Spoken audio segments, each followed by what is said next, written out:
السلام علیکم دوستو، ویڈیو پسند آئے تو مزید ویڈیوز کے لیے ہمارے چینل کو ضرور سبسکرائب کیجیے گا، شکریہ۔ نیب نے اداکارہ صوفیہ مرزا کو اغواکاری اور دھوکہ دہی کے بعد منی لانڈرنگ میں ملوث قرار دیا ہے۔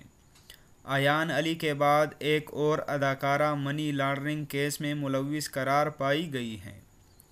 نیب کی جانب سے ڈی جی ایف آئی اے کو بھیجے جانے والی درخواست میں خوش بخت عرف صوفیہ مرزا کو ملزم قرار دیتے ہوئے کہا گیا کہ صوفیہ مرزا منی لانڈرنگ میں ملوث ہیں۔ نیب پہلے ہی اس معاملے پر نوٹس لے چکا ہے، تاہم ایف آئی اے بھی اس ضمن میں فوری طور پر کارروائی کرے۔